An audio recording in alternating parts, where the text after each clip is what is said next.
Call her Tuesday, she's getting another check. It's amazing because he's buying.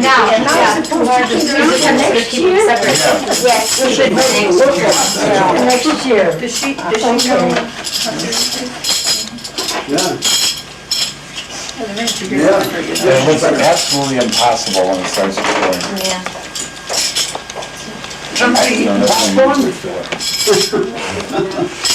Bubbles and I when we were kids. Yeah. But I think it'd be a lot of fun for you to hear a lot of things that Bubbles and I have never heard from my folks about the two of us. Okay.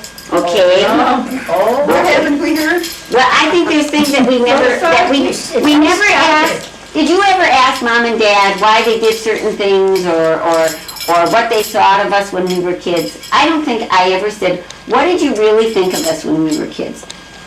Did you? That's so long ago. Yes, it is. Who remembers? No, the only thing that I really remember as a kid is, as a little kid, is my dad was never home. He was working. How many hours a week did you work during the Depression? Walgreens? Yeah. About 80 hours a week. Wow. Oh my God. Yeah, because you were never home. He was Yeah, but never home. did you work 7 days a week? Yes, partly, yes. 7 days. Yes. Did you work hard? No, I wouldn't call it hard, it's just putting in time, you know. Yeah. Well, all you were doing was just dumping some pills together. Huh? All you did was take a few pills and mush them together. Oh, but they had to put together. What I did. Isn't that what you did? Ask them. I mean, what did you do? Go ahead. Well, I want to tell you something. Yeah, I want to hear it. I I want want to to tell hear you it. something. I was a pharmacist before they started counting pills. That's right. He had to put the We pills used to fill prescriptions. We used to weigh out medicines, you know. Yeah, he actually. Oh, yeah. Actually put the medicine in the tablet, right? No, we didn't make any tablets. Did you use a mortar and pestle? But A mortar and pestle? Mortar and pestle. All these Powders, herbals, yeah. ointments, they made all that stuff, they compounded it all The together. chemist. Yeah, right. From simple Right. elements, they made compounds out of it. Oh, I didn't know that they made the compound themselves there. Yeah. They put it all together. Now, wait, but Leonard, as you can answer this question. Before the drug houses took over. When the doctor had something that he wanted a medicine for, and prescribing a medicine, did he prescribe the ingredients or did he Yes, he just? prescribed the chemicals, yes. Yeah. So, and the proportions? So they had to know a lot more than you So know. the doctor had to have the We proportions. almost had to be a He had to pharmacist. write The recipe. gram of this, an ounce of this, and so on. And So he actually had to be a pharmacist. All right. I mean, he is a He had to pick up pharmacist. any deviation or any dangerous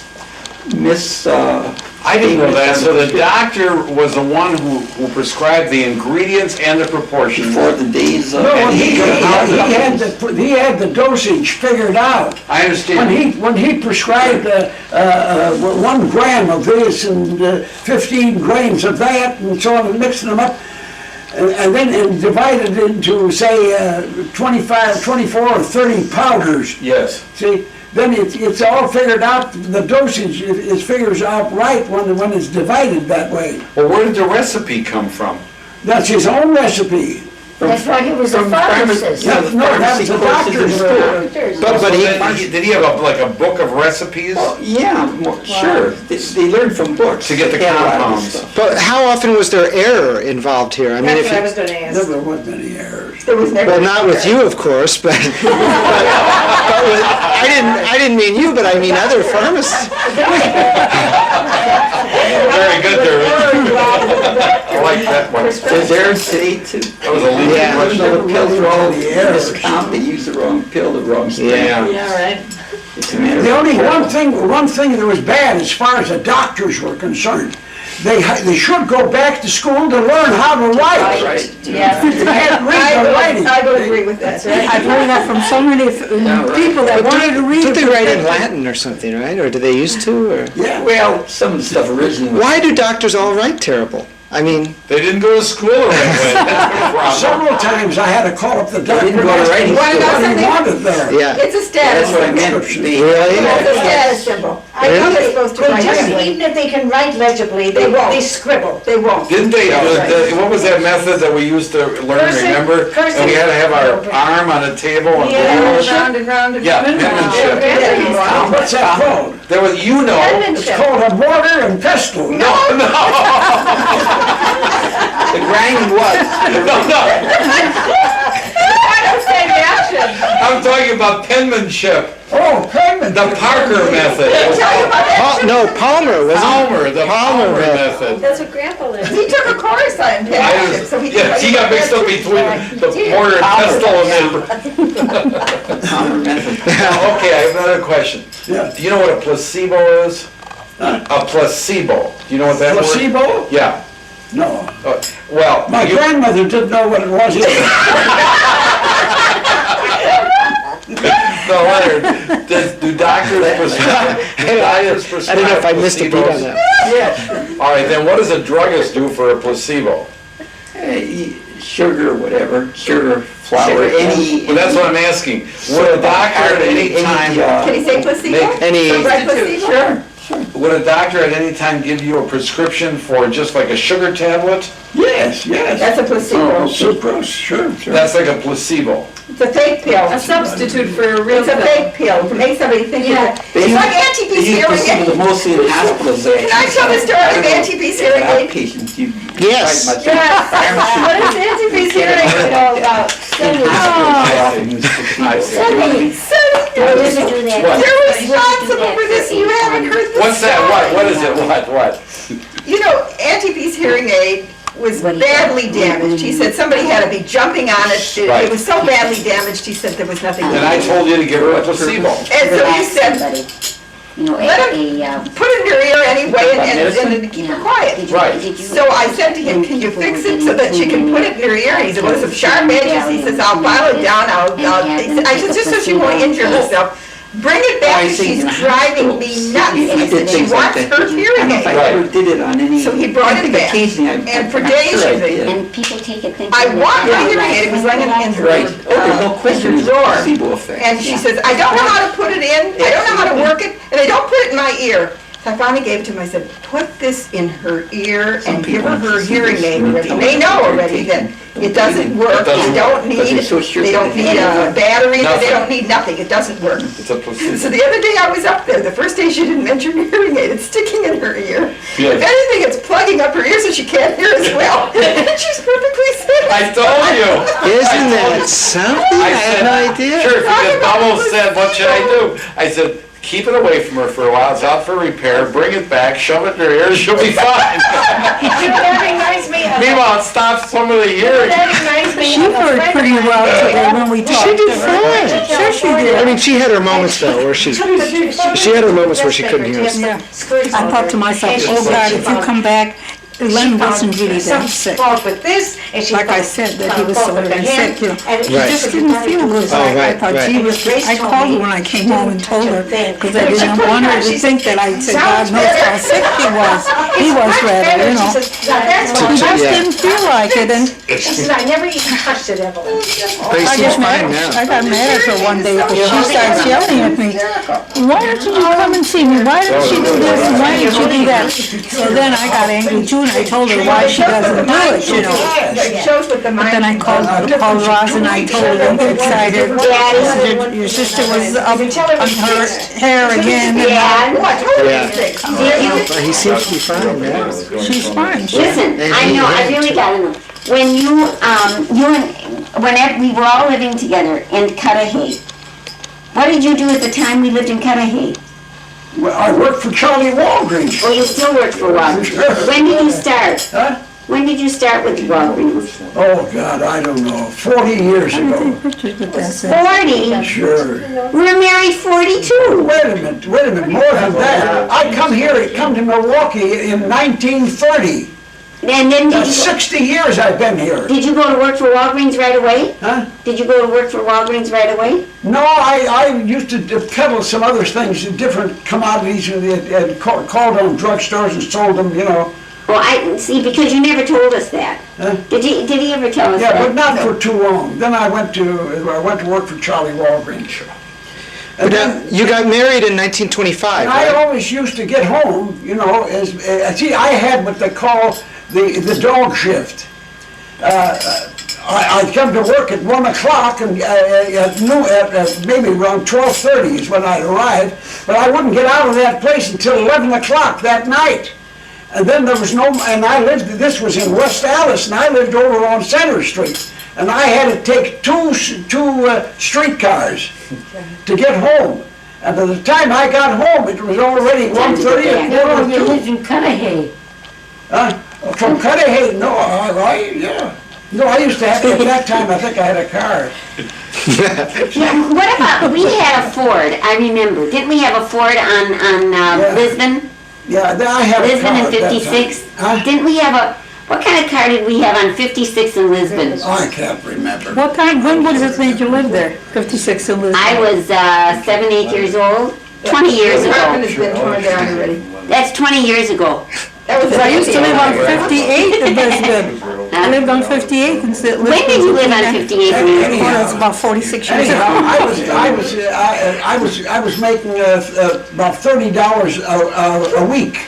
You were a millionaire, didn't you know As a that? registered pharmacist, I was making $30 a week. Well, no, So one day, I was working out in West Allis, and they had a big lunch business over there. It's at the soda fountain. So at noontime, I relieved the girl at the cigar counter so she could get lunch, and I took care of the checks that come in from the soda fountain and so on. These fellas, this one fella come up, and I saw he was carrying a book about that thick, see, under his arm. And I identified him as being an insurance agent, see. And so I says to this fella, I says, tell me, I says, what is the average man in your office, what does he take home a week? He says, I don't know of anybody that takes home less than $150 a week. And here I was working for about $25 plus a little commission for, you know, selling Walgreens made merchandise, you know, get a 5% commission. So I earned another $10 a week. So when he told me $150, well, boy, that really, so that I got home that night, it's about 2 o'clock, and the kids were already sleeping. And in fact, you were sleeping too, see? I walked into the bedroom and I started to shake her. At 2 o'clock, you were sleeping? Get out of It's bed. terrible. Jeez. She said, can't you wait till tomorrow? No, I can't wait till tomorrow. I gotta tell you tonight. So we finally come in the living room, turned on all the lights, and so on. So she said, now tell me, what's your story? I said, I'm all through with the drug business. She says, now I know you're crazy. And you became, And you know, it wasn't 3 weeks later that I was working for the Metropolitan Life Insurance Company. And I started to take home $150 a week. I thought you worked for Prudential. As opposed to $30 a week. As opposed to yeah. $30 a week. So a big salary That was increase. a lot of money, yeah. Well, in those days, there was a lot of money. Right, no. But wait a minute, when did you work downtown? You worked downtown, At didn't you? Walgreens? Yeah. I worked in every Walgreens store in town. Every I one. remember They'd being- shift me around. I remember, didn't you work on 3rd in Wisconsin? Yes, Thornton, Wisconsin, yes. Was it during that time? Yeah, that's true. I Yeah. But Len, you said you moved to Milwaukee in 1930. 1930. But you were married at- After the big crash. You were married in 1925, right? That's right. So where did you live for the first 5 years? Well, we lived in South Bend. Oh. My dad was born in South Right, Bend. I know that, but I didn't know, I thought you lived here right after you got And he was married. alderman there, I want you to know. Yeah, I was one of the aldermen. Were you a pharmacist in South Bend too? Huh? He was a pharmacist. Sure, I had a drugstore of my own over there. Well, Roz, did you like living in South Bend? No, she didn't. No? He had his own drugstore. What are you answering for? Because I know. In South. Mom. I know. Mom, what were you doing while Dad was putting in all these hours a week? Yeah. Huh? Swearing. Swearing? Swearing and sweating. Nothing, I was. You worked that at time, that time we lived in Cudahy. In Cudahy. So I had some crazy people that we But rented. you remember when we lived on 56th in Lisbon, I'm upstairs? talking about Cudahy. Oh, God, that was later. It's her turn, okay. What happened in Cudahy? So we lived in Cudahy, and he used to come home real late at night. Oh, That yeah. was terrible. But you know, we had 3 apartments, 3 buildings. One was Yetta, one was Betty, one was Rosalind, and then, you know, we owned that. One was the that Taos? big, we bought, yeah, we I bought showed 3 you the three, apartments. Sonny, Daddy. I showed you the 3 buildings. Oh, yeah, we were there, we walked around the three Walked around, buildings. yeah. Armin, what letter did your dad do Armin? I remember the name. Armin who? All the names. Nathan Armin. Oh, I don't know You that. never heard of Nathan He Armin? didn't know Nathan. Did you know him? No, I never They heard had the tenants stories. that couldn't afford to pay Dad might have rent. been- I heard Nobody that. paid rent. Right. Nobody And paid Armin used to rent. come with a bandage smeared with something red, that he'd been in a terrible accident, you know, and, I mean, he used to do these things all the time. So it was a 3-ring circus over there.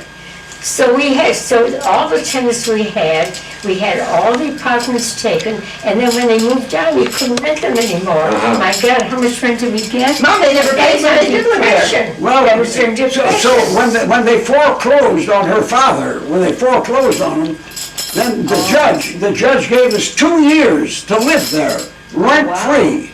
Yeah, nobody else could afford it anyway. So we They couldn't lost sell the it. property, right? Oh, sure, we Yeah. lost the property. Is the Redditor East So Company even still in Marquette at that time? No, you know what, the East Company, that's funny. Let me tell you a story about your father. Yeah, he was at Marquette. This yeah. guy's a panic. He and I took a drive down to Cudahy, South Milwaukee. And we went all the way down there and on South Lake Drive you live. Yeah. And we passed by these apartments and Len says, I think this is where we lived. So we stopped the car. How'd they look? And we, fine. Do you know what, Yeah. I still remember the number, 1919. Lake They Drive didn't change Cudahy. that yet. No, Lake Drive Cudahy. So we parked the car and we walked around in the alley and everything and he was reminiscing. And he said, you know, there used to be a yeast company down I there. remember it, Redstone. Okay, yeast company. Well, that's where the South Shore Park is now. The park is there. And they have a huge cliff. I didn't realize those cliffs are there. They drop right down to the lakefront. And it doesn't look like Wisconsin. It looks like somewhere in the west, you know. It goes down hundreds of feet. So it was cold and we're walking there with our jackets on and there's a golf course near there. So your dad is looking for this yeast company. And we The walked, East Company, the East Company. the yeast company, right. So we walked to the bluff of the lake and looked down there and I said, Lynn, I don't think there's a yeast company here anymore. And he sees a woman coming off from the golf course, a fairly young woman, but dressed and bundled up, and she's walking from the clubhouse to her car. So when your dad takes off, he says, I'm gonna ask that fellow over there where this yeast company is. What happened to the East Company? Yeah, this fella, and this is a woman. And I said, Lamb, and he didn't hear me, he takes off. And he goes, now this woman must be in her 30s, right? What does she know from a yeast company 65 years ago? And a yeast company yet, you know, yeast. So she goes up to this hey fella, this guy here, hey fella, and she's looking around.